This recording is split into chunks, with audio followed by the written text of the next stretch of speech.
दोस्तों, हर वर्ष भाद्रपद मास के शुक्ल पक्ष की पूर्णिमा से लेकर आश्विन मास के कृष्ण पक्ष की अमावस्या तक पितृपक्ष का आयोजन होता है। इस साल पितृपक्ष की शुरुआत 17 सितंबर मंगलवार से हो रही है और इसका समापन 2 अक्टूबर को होगा। यह पितृपक्ष 16 दिनों तक चलता है, जिसमें हम अपने पितरों को संतुष्ट करने के लिए विभिन्न उपाय करते हैं। जो व्यक्ति श्रद्धा भाव से अपने पितरों की मुक्ति की कामना करता है, उसे उनके पितृ सुख, समृद्धि और आशीर्वाद प्रदान करते हैं।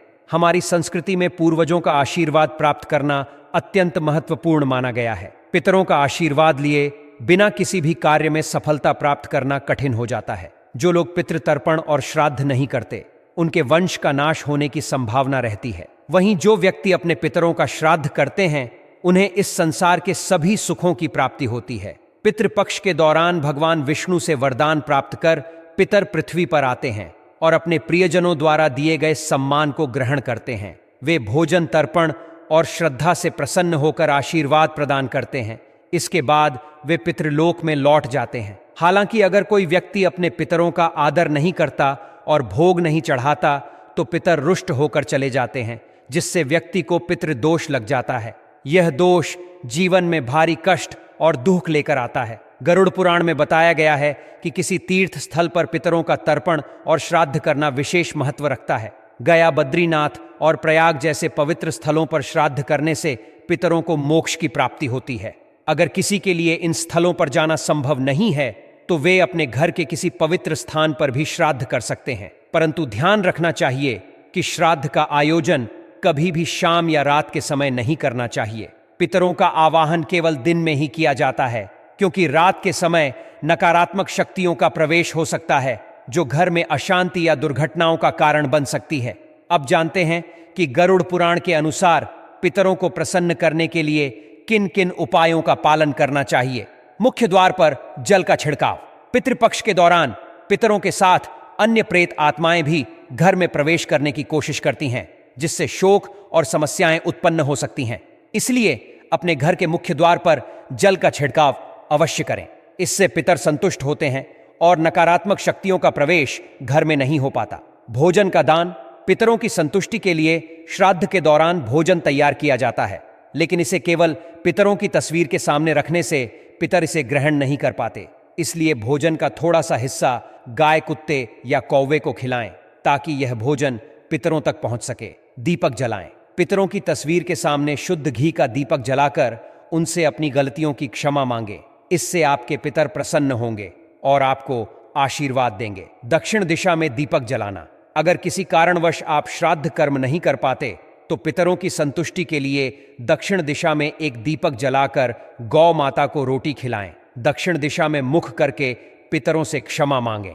तिल का दान। भगवान श्री कृष्ण कहते हैं कि जो व्यक्ति अपने मृत परिजनों के लिए तिल का दान करता है, वह अपने समस्त पापों से मुक्त होकर वैकुंठ को प्राप्त करता है। अगर आप इन उपायों को श्रद्धा से करते हैं, तो आपके पितर प्रसन्न होंगे और आपको सुख समृद्धि का आशीर्वाद प्रदान करेंगे। पितरों का आशीर्वाद प्राप्त करने के लिए पितृपक्ष में तिल का दान करना अत्यंत आवश्यक होता है। यह मान्यता है कि तिल का दान करने से पितृदोष से मुक्ति मिलती है और पितृ प्रसन्न होते हैं। तिल का दान एक प्राचीन और पवित्र विधि है, जिसे पितरों की आत्मा की शांति के लिए किया जाता है। इस दौरान कई विशेष कार्यों और नियमों का पालन करना महत्वपूर्ण होता है। छठे उपाय के रूप में शास्त्रों में स्पष्ट रूप से कहा गया है कि पितृपक्ष के दौरान किसी भी हाल में पीपल, बरगद और नीम जैसे वृक्षों को काटना नहीं चाहिए। इन पेड़ों को विशेष रूप से पवित्र माना जाता है और इन्हें काटने से पितृदोष उत्पन्न हो सकता है। इन वृक्षों को काटने की भूल करने वाले व्यक्ति को जीवन में कई प्रकार की समस्याओं का सामना करना पड़ सकता है। इसलिए पितृदोष से बचने के लिए पितृपक्ष में इन पेड़ों का संरक्षण करना चाहिए और साथ ही पीपल का एक नया वृक्ष भी लगाना चाहिए। यह वृक्ष लगाने से पितृदोष समाप्त हो जाता है और घर में सुख समृद्धि आती है। सातवां उपाय पितरों को प्रसन्न करने के लिए है, जिसमें तुलसी को तिल मिश्रित जल चढ़ाकर भगवान श्री हरि विष्णु से प्रार्थना की जाती है। इस प्रक्रिया से पितरों की आत्मा को शांति मिलती है। शास्त्रों में कहा गया है कि ओम नमो भगवते वासुदेवाय नमः मंत्र का उच्चारण करते हुए भगवान विष्णु से अपने पितरों की शांति के लिए प्रार्थना करनी चाहिए। ऐसा करने से पितृ चाहे जिस किसी भी लोक में हों, उन्हें शांति प्राप्त होती है और वे प्रसन्न होकर आशीर्वाद प्रदान करते हैं। 8वें उपाय के रूप में, यदि आपको आपके पितरों की मृत्यु की तिथि ज्ञात नहीं है तो पितृ अमावस्या के दिन श्राद्ध कर्म अवश्य करना चाहिए। सर्वपितृ अमावस्या को पितरों की तृप्ति के लिए विशेष दिन माना जाता है। इस दिन पीपल के पेड़ पर काले तिल, सफेद फूल और चंदन चढ़ाने से पितृदेव संतुष्ट होते हैं। यह दिन पितरों के लिए समर्पित होता है और इस दिन विशेष रूप से पूजा पाठ करना अत्यधिक लाभकारी होता है। अब हम बात करते हैं कि गरुड़ पुराण के अनुसार पितरों के लिए कौन से व्यंजन बनाना उचित होता है। पितरों के लिए सबसे पहला और महत्वपूर्ण व्यंजन है दूध और चीनी से बनी खीर। यदि आप पितरों के लिए कई व्यंजन नहीं बना सकते तो केवल खीर बनाकर भोग चढ़ाना ही पर्याप्त होता है। इस खीर में सूखे मेवे डालकर पितरों को अर्पित करना चाहिए। यह माना जाता है कि खीर से पितृ अत्यंत प्रसन्न होते हैं और संतुष्ट होकर आपके द्वार से लौटते हैं। दूसरी महत्वपूर्ण चीज है कद्दू की सब्जी। गरुड़ पुराण के अनुसार कद्दू की सब्जी पितरों को बहुत प्रिय होती है। श्राद्ध के दौरान कद्दू का सेवन अत्यंत शुभ माना जाता है और इस सब्जी को श्राद्ध के भोजन में अवश्य शामिल करना चाहिए। पितरों को इस सब्जी से संतोष मिलता है और वे प्रसन्न होते हैं। तीसरी महत्वपूर्ण चीज है शुद्ध घी से बनी रोटी। पितृपक्ष के दौरान पितरों के लिए शुद्ध घी से बनी रोटी अवश्य बनानी चाहिए। यह रोटी कौवे, गाय और कुत्ते को अर्पण करनी चाहिए, जिससे पितरों को प्रसन्नता होती है और वे अपने आशीर्वाद से परिवार को कृतार्थ करते हैं। इसके अलावा पीली मूंग दाल और सफेद उड़द दाल का विशेष रूप से गरुड़ पुराण में उल्लेख किया गया है।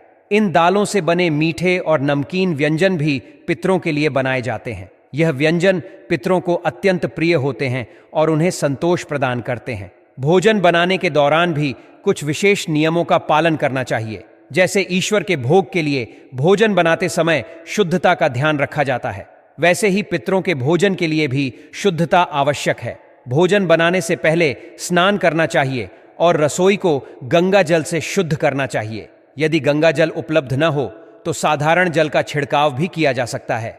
पितृ भोजन तैयार करने से पहले ओम पितृदेवाय नमः मंत्र का जाप अवश्य करें, ताकि पितरों को भोजन अर्पण करते समय शुभता बनी रहे। पितरों को भोजन अर्पण करते समय मांसाहारी भोजन से पूरी तरह से बचना चाहिए। भले ही आपके पितरों को जीवन काल में मांसाहार पसंद रहा हो, लेकिन पितृलोक में प्रवेश करने के बाद उनका भोजन सात्विक हो जाता है। इसलिए श्राद्ध के दौरान पितरों को केवल सात्विक भोजन ही अर्पण करना चाहिए। प्याज, लहसुन और अदरक जैसे तामसिक पदार्थों का प्रयोग पितृ भोजन में वर्जित होता है। अंत में पितृपक्ष के दौरान किसी भी प्रकार का अहंकार और क्रोध पितरों को नाराज कर सकता है। बुजुर्गों का सम्मान और सेवा इस दौरान अत्यंत महत्वपूर्ण होता है। यदि आप अपने पितरों का आशीर्वाद चाहते हैं तो अपने बड़े बुजुर्गों का सम्मान करें, उनकी सेवा करें और उनसे शुभकामनाएं प्राप्त करें। घर के दरवाजे पर आने वाले किसी भी प्राणी या व्यक्ति का अपमान नहीं करना चाहिए, चाहे वह मनुष्य हो या पशु। हमारे शास्त्रों में बताया गया है कि जो भी व्यक्ति या जानवर घर की दहलीज पर आता है उसका सम्मान करना हमारा कर्तव्य है। खास तौर पर यदि कोई गाय या कुत्ता द्वार पर आता है तो उन्हें कभी अपमानित नहीं करना चाहिए। इनके प्रति सम्मान का भाव रखते हुए उन्हें रोटी या भोजन अवश्य खिलाना चाहिए, क्योंकि ये जीव भी हमारे आशीर्वाद के स्रोत होते हैं। यह हमारी दयालुता और संवेदनशीलता का प्रतीक है। दूसरी महत्वपूर्ण बात यह है कि पितृपक्ष के दौरान कुछ विशेष नियमों का पालन करना चाहिए, जैसे कि इस अवधि में चना, सरसों का साग, मांस, लहसुन और प्याज जैसी चीजों का सेवन नहीं करना चाहिए। पितृपक्ष के समय केवल सात्विक आहार ही ग्रहण किया जाना चाहिए। इसका कारण यह है कि हमारे पितृ देवता हमसे रुष्ट हो सकते हैं यदि हम इन तामसिक पदार्थों का सेवन करें। पितरों को प्रसन्न रखने के लिए उन्हें भी सात्विक आहार का भोग अर्पित करना चाहिए। ऐसा करने से पितृदेव प्रसन्न होते हैं और हमें आशीर्वाद देते हैं। तीसरी बात यह है कि गरुड़ पुराण के अनुसार किसी तीर्थ स्थान पर पितरों का तर्पण और श्राद्ध करना अत्यंत महत्वपूर्ण होता है। विशेष रूप से गया, बद्रीनाथ और प्रयाग जैसे स्थानों पर श्राद्ध करने का विशेष महत्व है। यह माना जाता है कि इन स्थानों पर तर्पण और श्राद्ध करने से पितरों को मोक्ष की प्राप्ति होती है। यदि किसी व्यक्ति के लिए इन तीर्थ स्थानों पर जाना संभव नहीं है तो वह अपने घर के किसी भी पवित्र स्थान पर पितरों का श्राद्ध कर सकता है। लेकिन ध्यान रखें कि पितरों का श्राद्ध केवल दिन में ही करना चाहिए। शाम या रात के समय पितरों का आवाहन नहीं करना चाहिए, क्योंकि ऐसा करने से नकारात्मक शक्तियां या प्रेत योनि के पितृ घर में प्रवेश कर सकते हैं। इससे घर में विपत्तियां आ सकती हैं। इसलिए पितरों की पूजा और आवाहन केवल दिन में ही करना उचित माना जाता है, ताकि सकारात्मक ऊर्जा घर में बनी रहे और हम पितरों के आशीर्वाद से लाभान्वित हो सकें। चौथी बात यह है कि पितृपक्ष के दौरान कर्मकांड करने वाले व्यक्ति को कुछ विशेष नियमों का पालन करना चाहिए। उदाहरण के लिए, इस अवधि में बाल या नाखून काटना मना होता है। इसके अलावा दाढ़ी बनवाने से भी बचना चाहिए। यह सभी क्रियाएं पितृपक्ष के नियमों के विपरीत मानी जाती हैं और इन्हें न करने पर पितरों का आशीर्वाद अधिक मिलता है। पांचवी बात यह है कि पितृपक्ष में किसी बुजुर्ग का अपमान कभी नहीं करना चाहिए। ऐसा करने से पितृदेवता हमसे नाराज हो सकते हैं और उनका आशीर्वाद हमें प्राप्त नहीं होता। इसीलिए पितृपक्ष में हमें अपने बुजुर्गों का सम्मान करना चाहिए और उनके हाथों से दान धर्म कराना चाहिए।